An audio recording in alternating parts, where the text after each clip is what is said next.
제주국제자유도시개발센터 JDC가 지난 3년 동안 각종 사업과 용역을 발주하며 빈번하게 규정을 어긴 것으로 국토교통부 감사에서 확인됐습니다. 관련자들에게 무더기 경고 처분이 내려졌습니다. 보도에 안서영 기자입니다. 국토부 산하 JDC의 재원 대부분을 벌어들이는 제주공항 내국이 면세점.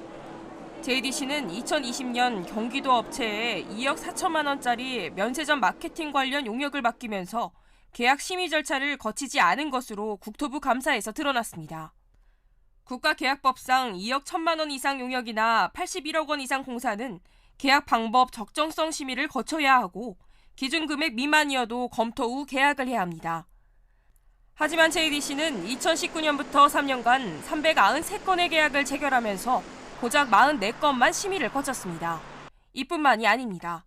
JDC 출범 후 처음으로 성과평가와 전략 마련을 위해 발주한 14억 원짜리 용역도 입찰 업체들이 충분한 기간을 갖고 제안서를 작성할 수 있게 규정상 42일간 공고해야 하는데 21일 만에 마감했고 36억 원이나 되는 용역에 단 한 곳만 입찰했지만 18일 만에 공고를 마감하는 등 3년 동안 6개 사업의 공고기간을 지키지 않았습니다.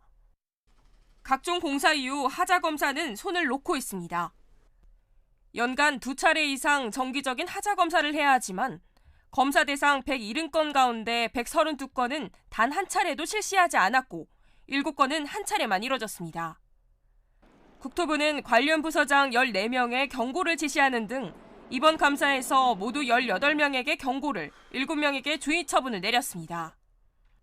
JDC의 개선 계획을 물었지만 발주한 공사가 워낙 많다 보니 어떻게 업무를 소홀히 했는지 파악하는 데 시간이 걸린다며 처분 요구 기한인 2개월 내로 계획을 수립하겠다고 밝혔습니다.